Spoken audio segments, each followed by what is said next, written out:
First of all, hello and welcome. This is CiC's webinar for December. We've done this for just over a year now, I think. We've been putting these together monthly. It's been really enjoyable for me to have a challenge to come up with new ideas and new things to talk about on a monthly basis. For those of you that haven't met me before, my name's Harry Key. My job title is Head of Global Specialist Services at CiC. What that means is I'm in charge of developing and running all of our programs that sit outside of the normal everyday work of an employee assistance program. And we're going to look at that today. We're going to look at the kind of everyday stuff that an EAP can do, and also hopefully try and extend that definition a little bit, show you some of the things that people are using EAPs for that you might not have considered in the past. Things that you might find helpful for the future. And we'll also look at some of those more specialist interventions, those extra things that we can do on top of a regular EAP program to better support you and your needs.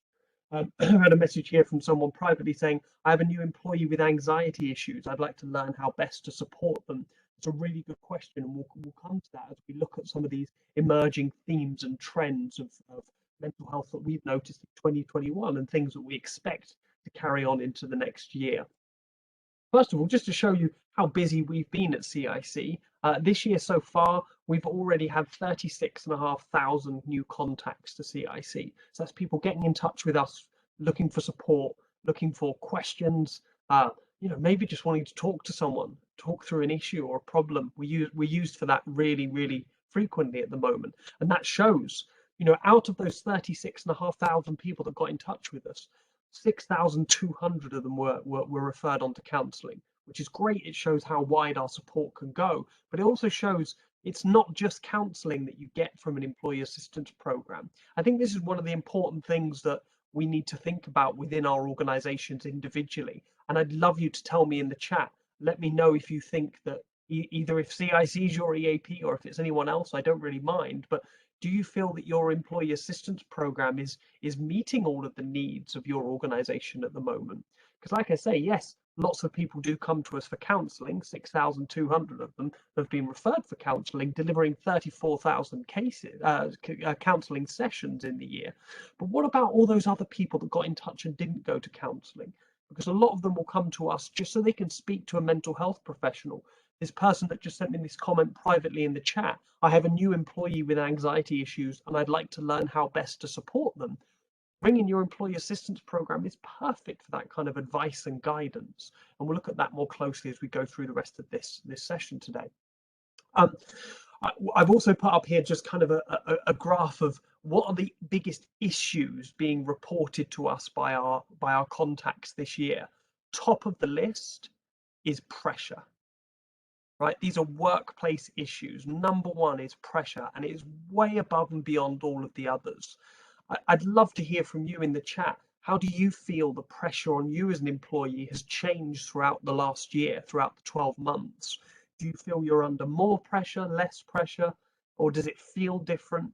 My guess is that most of us are under similar amounts of pressure, but we don't have the support around us that we usually have that helps us to deal with and thrive through that pressure really and feel positive for it.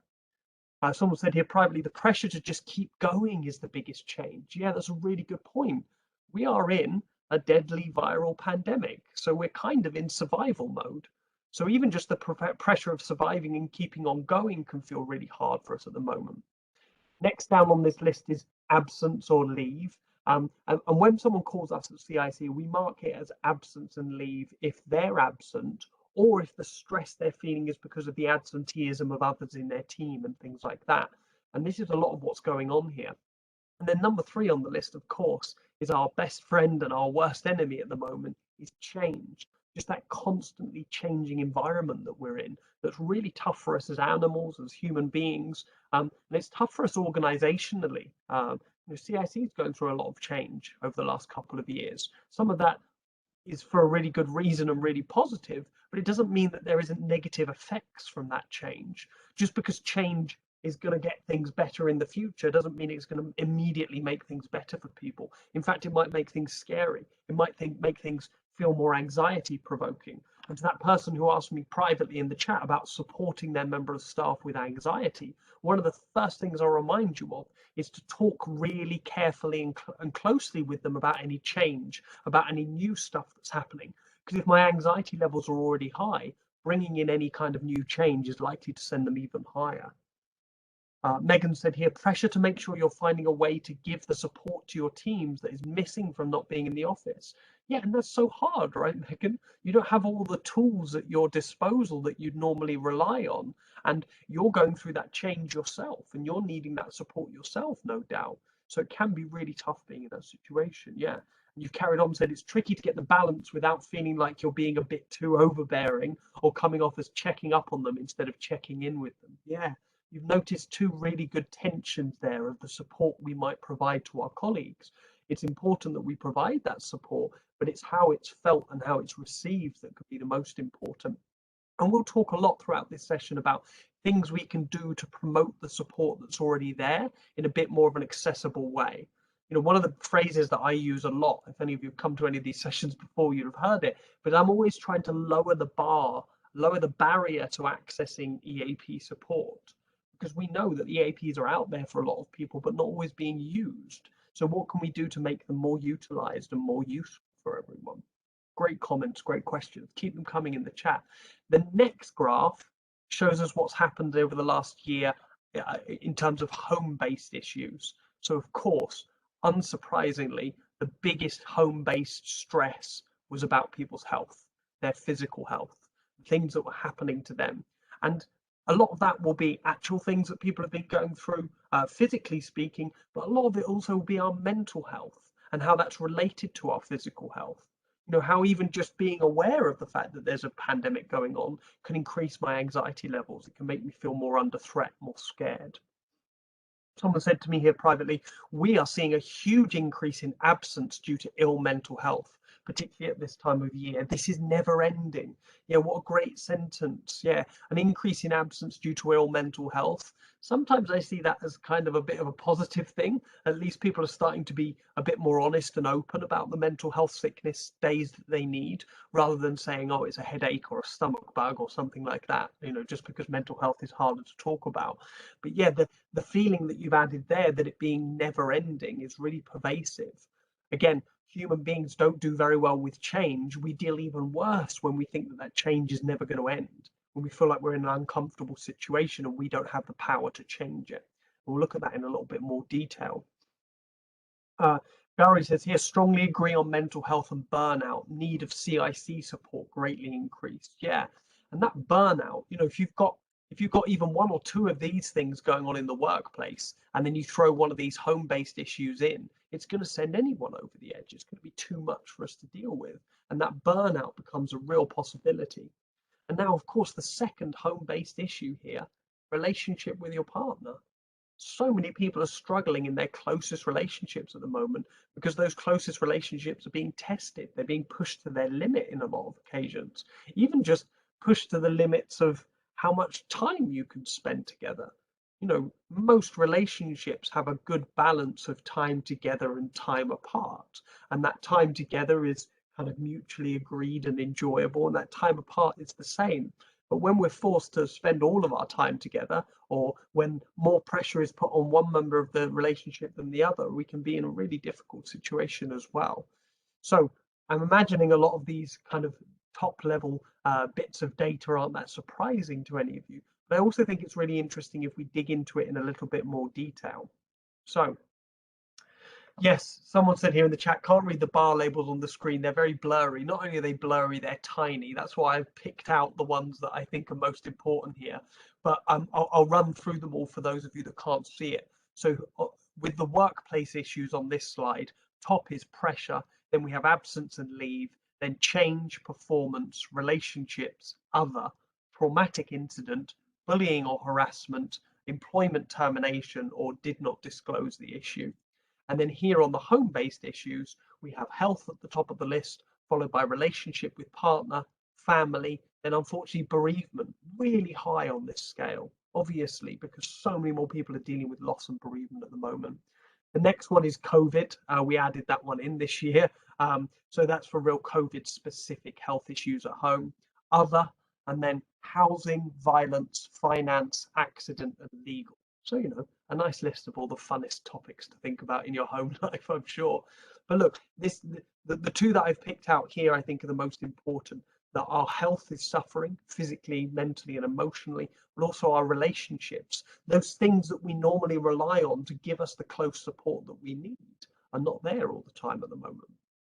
So over the last 12 months, what have we been through? Well, like I said, top of that list should be change. And it is not just the simple fact that things are different and that that's difficult, but it requires a response from us.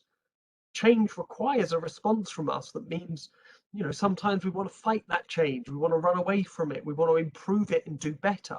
But if you take that second thing on the list here, powerlessness, it can leave us feeling in a state where there's change going on. My life is being changed around me, yet I'm powerless to kind of negotiate with that change or put my own stamp on it so that it feels comfortable for me. And right at the beginning of the pandemic, the very first one of these kind of monthly webinars that we did, we looked really closely at powerlessness, and it's been stuck with me ever since. So let me know in the chat on this list here, which of these kind of things stand out for you? Which of these themes stand out for you that you feel have affected you in 2021, but that you feel you and your colleagues might be carrying into 2022? Because what I'm trying to get us to do here is to think on an individual basis, what is it we need to do to get ahead of these issues in the new year so that we're not just letting them wash over us? Yeah, Kimberly started us off there. Stress, yeah, that change and stress go really hand in hand at the moment for a lot of people. But it could be the stress of, you know, not just change, but just the ongoing nature of things. A couple of people have said that this really feels like it's not going to end. Lizzie said here, anxiety and uncertainty. Yeah, and then they're linked as well, right? Uncertain situations are anxiety provoking for human beings. So again, coming back to that comment that I had early on where someone was talking about a new member of their team suffering with anxiety, anything that feels uncertain is likely to push that anxiety up. So think about trying to bring as much control, power, and certainty into that person's job, into their life. Hillary said here in the chat, lack of power or control. Yeah, again, all animals struggle with that. We struggle with not being in control and in power of our lives. Yeah. R. Adam Martin said here, I think there are too many conflicting messages from too many sources. Yes. So the actual information that we've been through this year, the guidance and advice that we've had around the pandemic can be really confusing and uncertain for some people. I'd put that kind of under the uncertainty here. Tony saying onslaught of social networking conspiracy COVID stories, which some family members believe.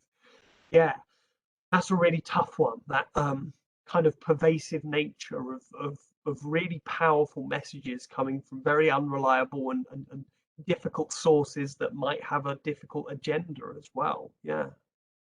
Annie's saying here in the chat, uncertainty around the long-term impact of COVID on funding opportunities for organizations or charities and people exiting the arts. So two really key issues here. I'm sure there's a few people who will agree with Annie there around the long-term impact on funding opportunities for organizations and charities.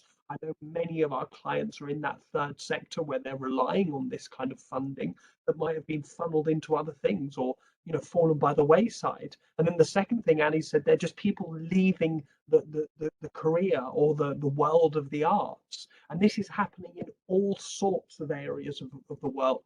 They call this in the US, this period, the Great Resignation. People just leaving kind of jobs and leaving careers because they've kind of reorganized their priorities or thoughts. Yeah.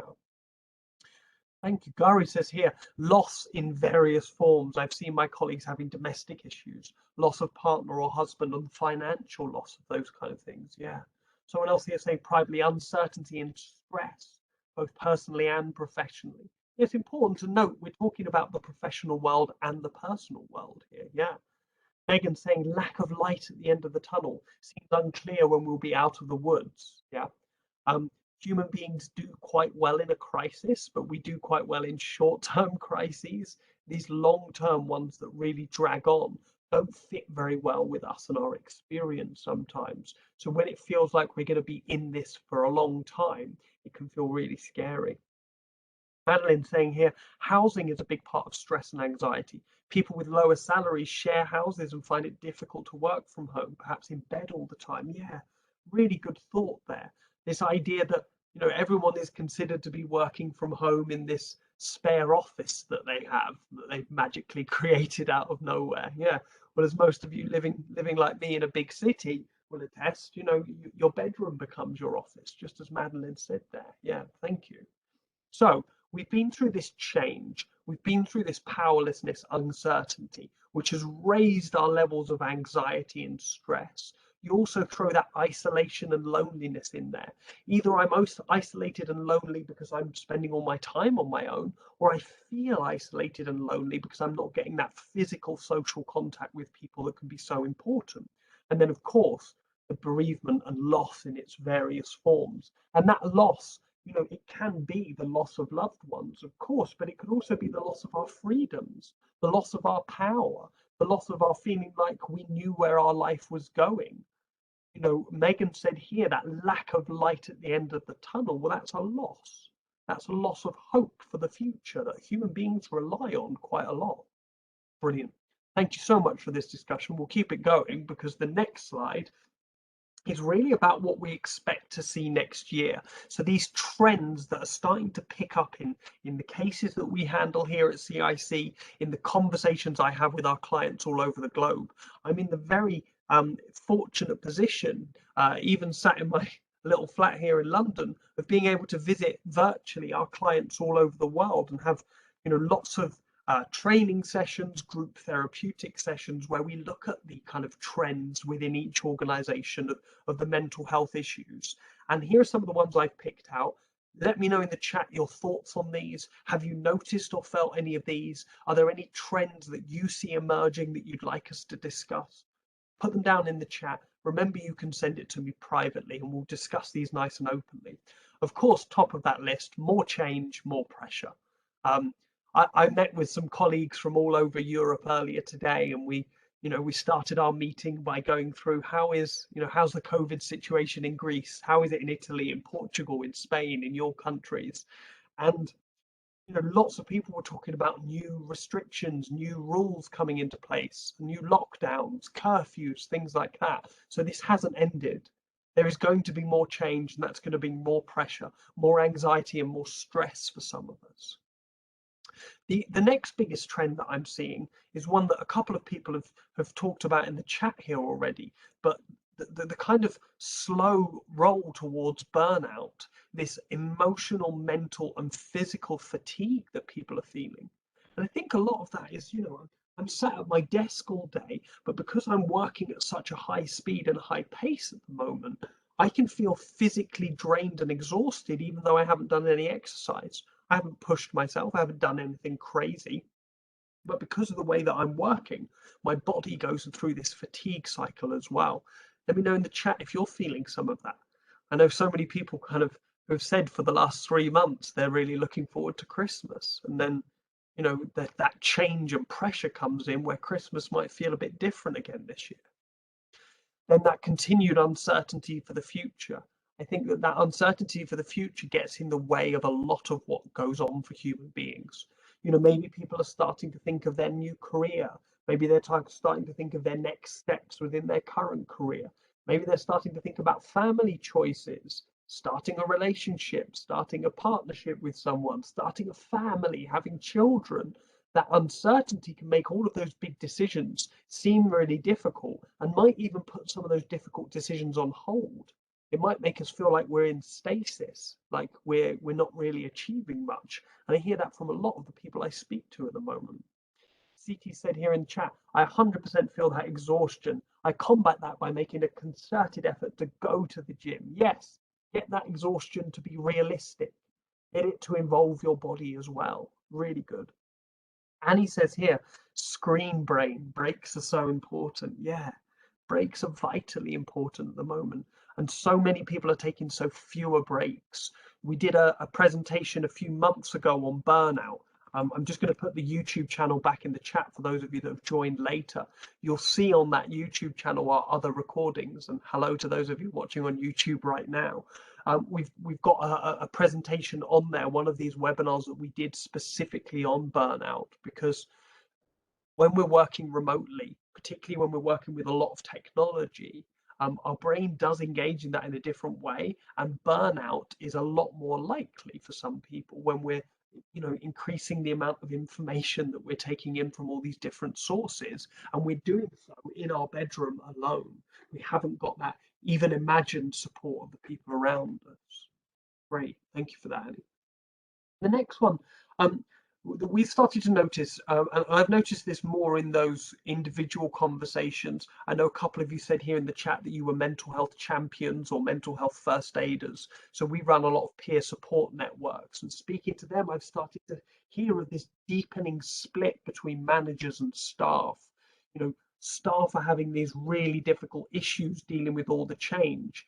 They report it to their managers, or maybe they go to kind of HR, or they go elsewhere to talk about it because they don't feel that they're surrounded by the people that are supposed to support them at work.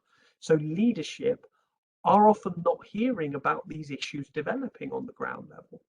They're completely insulated from it. And then managers in the middle are the most at risk from burnout because they're getting these difficult situations from their staff, and they're also getting all the information about the change and the uncertainty for the future coming from above. So I've come across many more managers suffering from burnout in the last 6 to 8 months.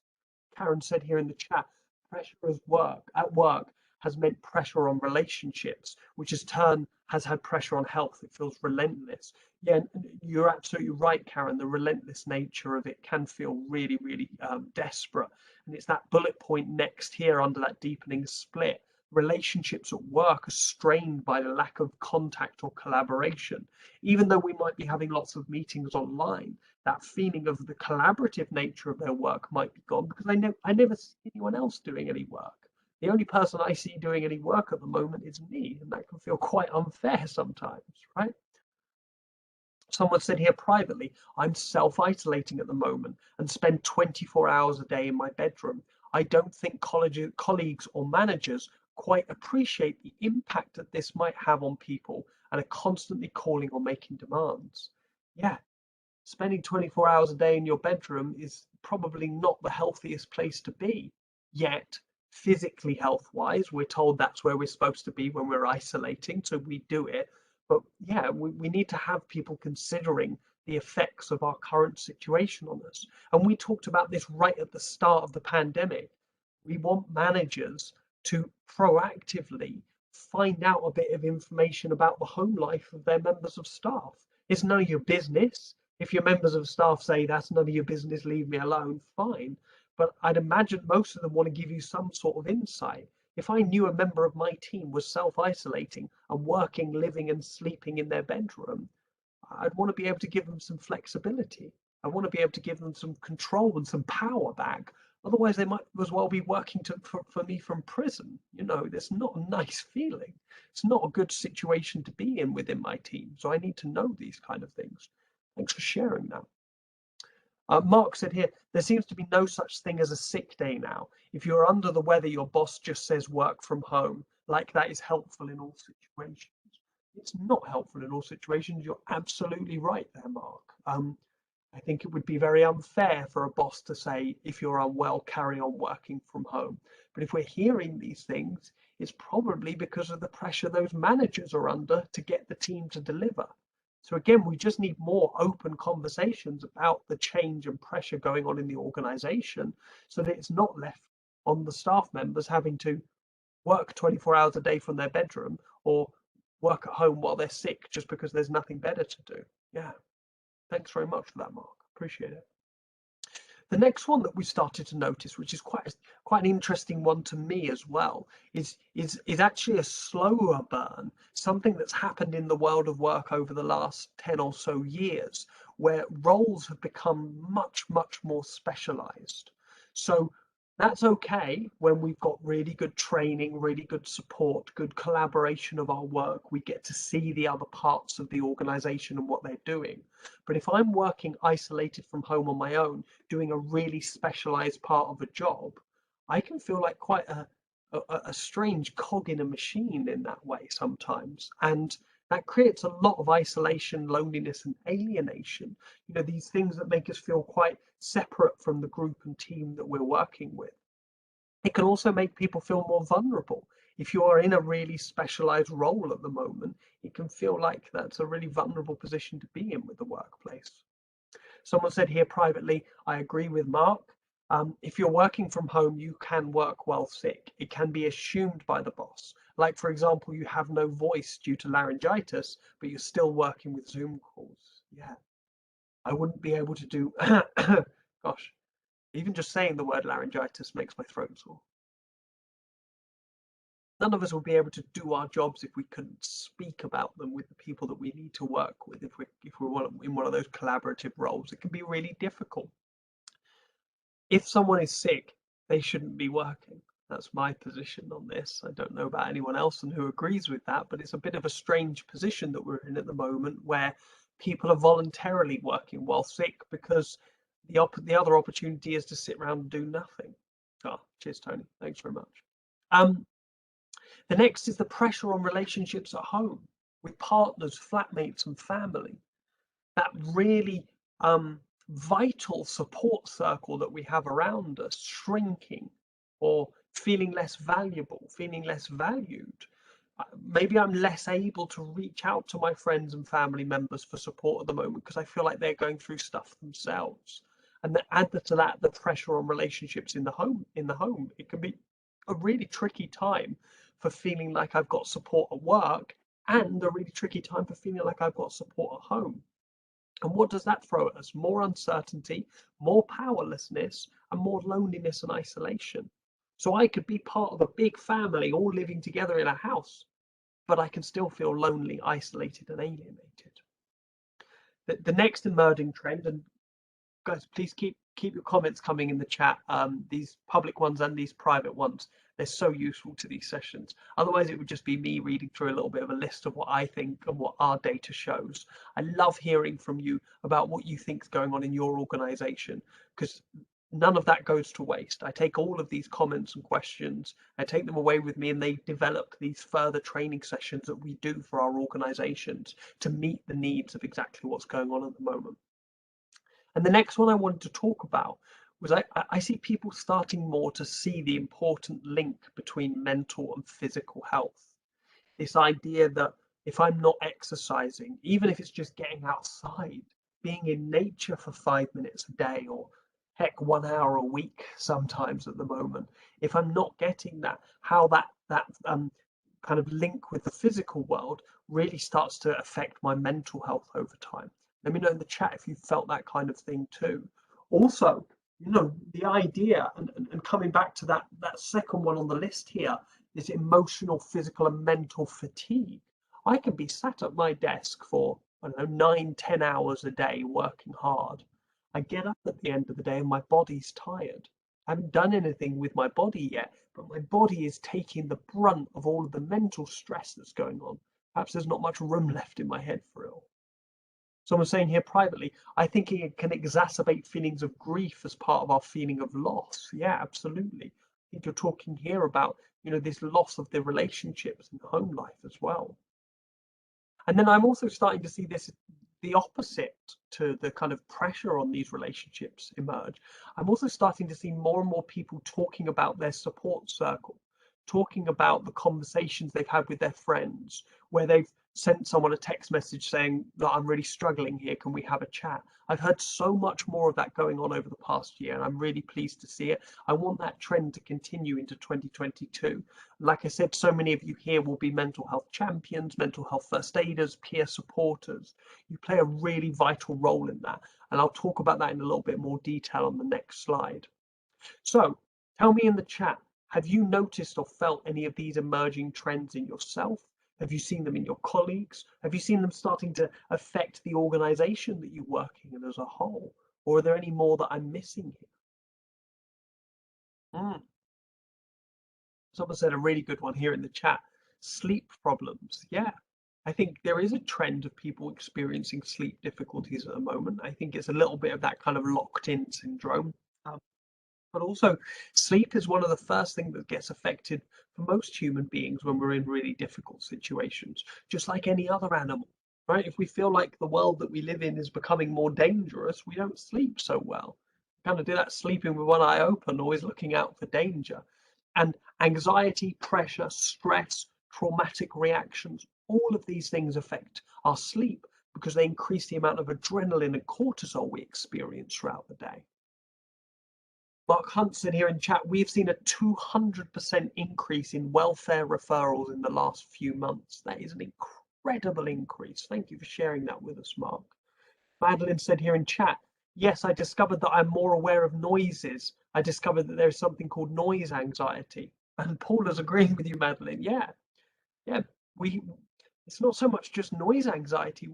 We're on edge. Again, we're in a crisis. We're in a pandemic, a health situation that peaks our anxiety, it peaks our adrenaline and cortisol so that we're always ready to fight or run. So even someone slamming the car door down the street wakes me up bolt upright in my bed at 3 in the morning because I'm getting ready to save myself, my family, my loved ones. Yeah. Our Adam Martin says here in the chat, I think trust between management and employees is essential, especially in this situation. Yeah, in crisis, it is us banding together that helps us the most, right? You know what they say, divide and conquer. Well, we don't want to be divided, but this split that we've started to recognize between management and staff is really deepening in some organization. So I'd love to hear your thoughts, Alan. What do you think organizations could do to better form trust between management and employees? What can you do to support a trusted relationship there? Gary says here, being a frontline worker, I do out of hours plus the pressure of keeping patients safe. Is there a link between mental pressure and weight gain? Physical health got affected for myself and our colleagues. Yes, there is a link between mental stress and pressure and changes in weight. For some of us, our weight can go up. For some of us, it can go down. So one of the things that adrenaline and cortisol affects in my body is my digestive system. And some of us can interpret that as our body being empty, so we eat more. Some of us interpret it as our body not needing food, so we skip meals. Most of us will do a little bit of both at some times. But yeah, absolutely. If we're not eating properly, if we're like you say, working out of hours and you're working as a frontline worker, perhaps you're not accessing the healthiest meals all the time or skipping them, which can make us gain weight as well as lose it. But also not sleeping properly. Sleeping poorly can cause weight gain as well. Madeline says, Paula, how do you cope? Yes, share ideas. I wish I could say I have a coping mechanism for that, but I mostly just do a lot of don't chew like that of my partner, unfortunately. Well, one thing that we can do if we have that noise anxiety is to have background noise. So have a look at white noise and pink noise, but even just really calming music without lyrics. Try and have any music without words in it. If it has words in it, our brain often tries to pay too much attention, especially if we're anxious. It's trying to pay attention to any kind of danger signs in those words. So any kind of instrumental calming music can be really useful for that kind of thing. And it starts to train our brain to be okay with noise on a lower level. Someone else saying here in their organization, the split between staff and other staff is also evident. Yeah, those difficult social relationships at work being strained by this lack of contact. It's a little bit kind of every person for themselves as well at the moment in some cases, I think. We're in survival mode. So, screw everyone else. I'm just going to get my stuff done and get out of here kind of feeling, which I can totally understand. Paul is saying, I find that after work for 1 hour, I ask for quiet time where I'm not required to speak aloud to anyone and can just read something that gives me some sort of joy. Or we go somewhere quiet, a forest, park, and white noise at night at night or classical music. Brilliant. Thanks, Paula. I find oldies playing from another room playlists. I've never heard of those ones. I'm going to look them up. Evelyn says, what do you mean by pink music? I mean pink noise, which is kind of an offshoot of white noise. I'll share some information about it in the chat for those of you that are interested. Any other thoughts? because there's quite a few things here on this list that I know we could go into a lot of detail about. Just put some info about pink noise in the chat there. R. Martin says, I think an open, this is in response to the need for trust between staff and managers. He said, I think an open and honest dialogue with employees and management is important. I also believe that it's important to evaluate based on outcomes rather than being at a computer for X amount of time at a specific time and place. I agree with you. Yeah, because you know, I used to really like the days where I'd get to like 4 p.m., maybe even 3 p.m. some days and think, hey, I've got all my work done for today. I can treat myself, take an extra couple of hours. It doesn't quite happen that often anymore. In fact, I don't think it's happened for years at the moment. Maybe I'm just busier. Maybe I'm just harder on myself. Mark says, I use open water swimming to diffuse after a difficult day. That is a fantastic idea. Megan said here, I think the trust with management is on both the opening up level too. Often managers being a bit more straightforward and not work mode version of themselves can help employees feel more at ease. Yeah, if we can be a bit more human as leaders, we can invite a bit more of a human relationship, which is more suitable. Yeah, absolutely. Trust is something that's on a very animal human level. It's not something that I get because someone says, sign this piece of paper. Okay, now you trust me. That, I know it's how a lot of business deals are done, but I don't think that that's actually what forms the trust. Really, it's that human to human relationship. Brilliant. Thank you, everyone. I'm really pleased to have so many thoughts and questions and ideas about these emerging trends. Keep an eye on them with me. We'll look at some of these in more detail as we look at the months of next year. And I'm going to hopefully be a bit more prepared for 2022 than I was for 2021, and send a calendar of these webinars up ahead of time so that more of you can attend. But I'm so pleased that so many of you are here today. Finally, someone's saying here privately, on a personal level, I find it hard to plan personal life achievements with the uncertainty I bump to in work environments. For example, I keep having to keep very up to date with the recent rules around COVID or immigration. It makes it hard to find the motivation to plan for buying a house or moving or making holiday plans. Yeah, that more change, more pressure can lead a lot of us to withdraw and feel fearful of making choices, because when we make a choice, we stay, we make a statement, really, a statement of certainty. I'm going on holiday in June to Italy. And then all of a sudden I feel like I've got to do it. Just always think, that the plans that we make are always flexible to a degree. We just need to have a little bit more kindness with ourselves, and not to blame ourselves when things don't go our way, when things don't go right at the moment. It's not your fault. If you've planned perfectly for something and it's fallen through, it can be not your fault at the moment. It can be because of all of the world change and uncertainty that's going on at the moment. And then Evelyn says here in chat, I think the pandemic has brought everyone to the same level and that we're all worried, all in the same boat, like being in a war, can bring out the best in people to help others. I agree, Evelyn.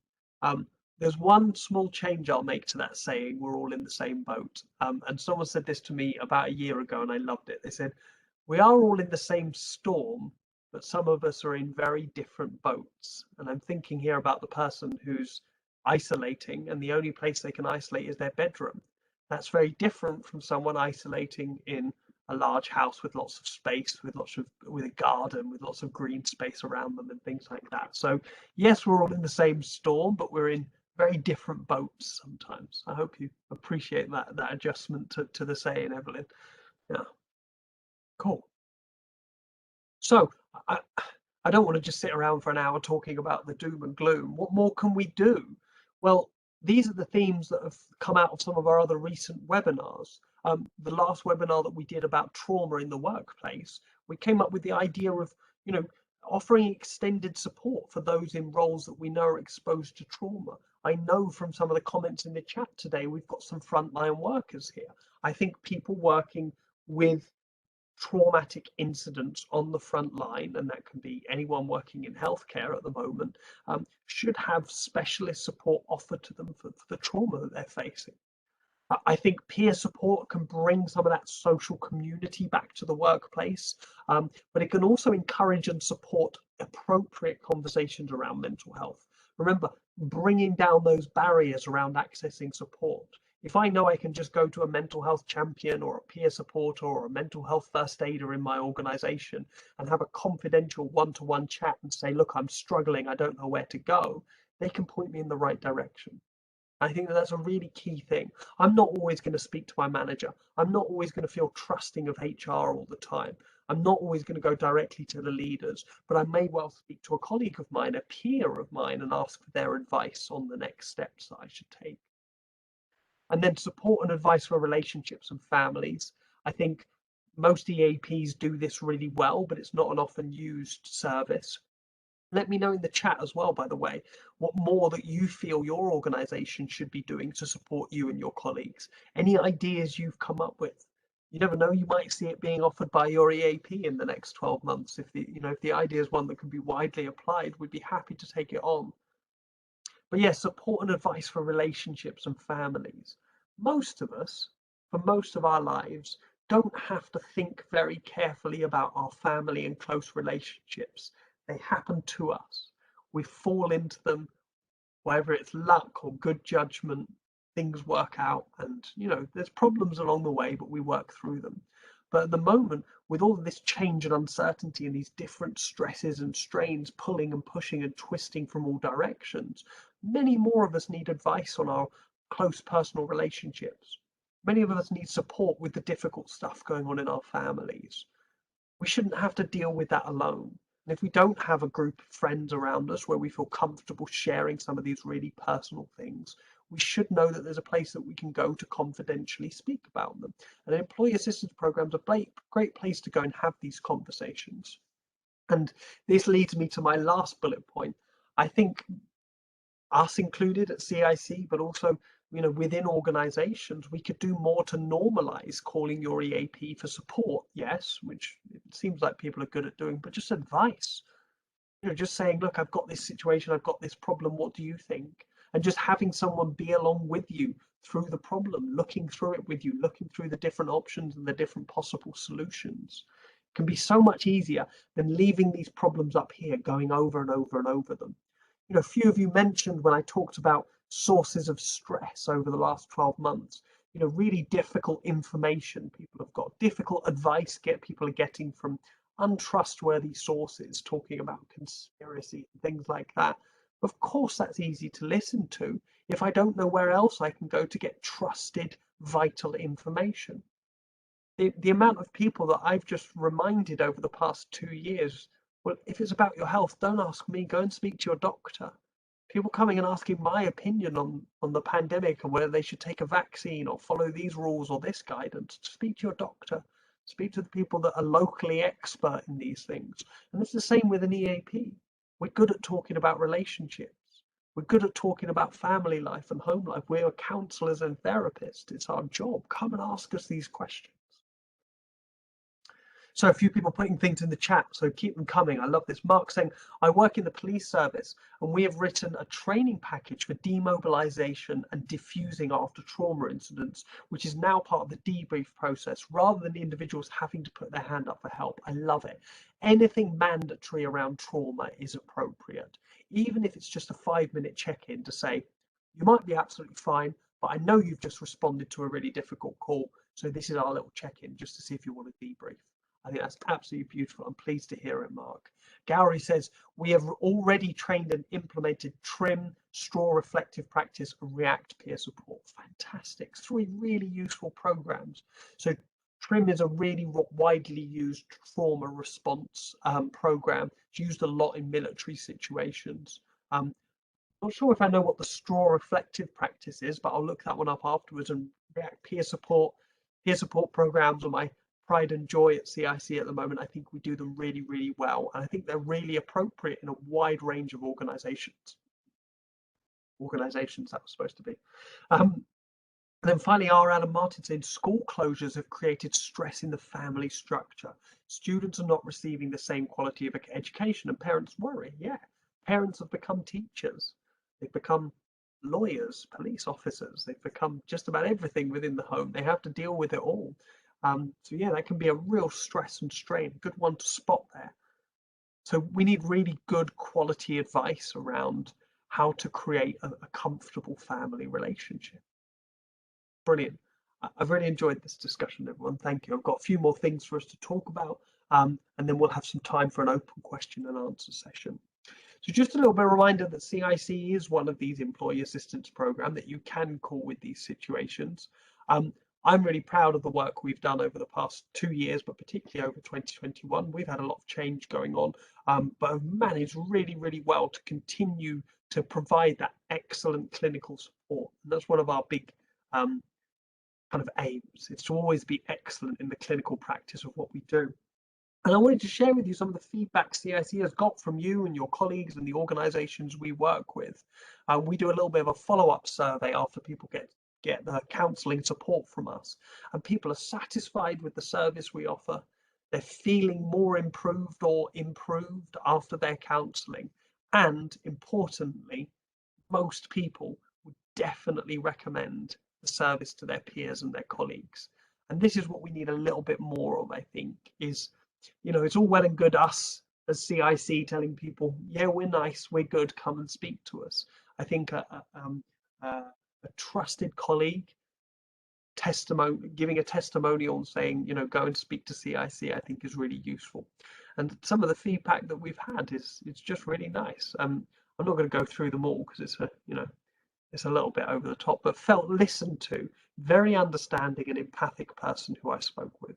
I think that's all we need sometimes as human beings, is just to feel listened to, particularly when the whole world of work and the media and our family and our friends is screaming at us, telling us their point of view and their information. I need somewhere to go sometimes where I can just be heard. So don't forget to reach out to us if you are struggling with any of these things, or even if you just got some questions, even if you just want to talk to someone. Have a look at Well Online. It's a fantastic online resource, lots of help sheets on there, and it'll give you all the information about how to get in touch with us specific to your organisation. If you're still not sure or you don't like websites, just send us an email. We'd be happy to talk to you. So, final thoughts for us to be aware of. Consider how your mental health, and this is for you personally, I know so many of you come here with a view to supporting others, and I think that's beautiful. Remember, have a look on our YouTube channel.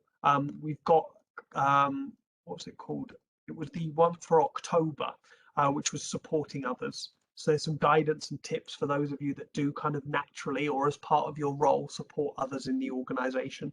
I'm thinking of all you peer supporters and mental health champions and first aiders out there, but also everyone working in HR or conscientious managers. I know we've got lots of them here as well.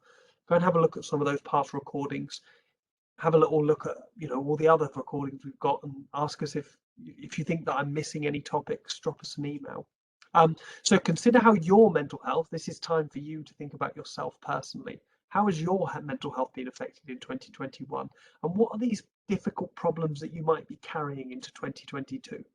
Then, because of that, ensure you and your colleagues have all the support you need, particularly in difficult roles. And finally, share ideas, resources, and sources of support around mental health. Normalize the conversation. There was a beautiful one that went on in the chat right here today about people being anxious around noises or noise anxiety. Just sharing ideas, sharing tools and tips that you've used. Fantastic. Right, I'd like to see more of that, and I'd like to see more of you. So for those of you watching on YouTube, thank you very much. I'm going to stop the recording now.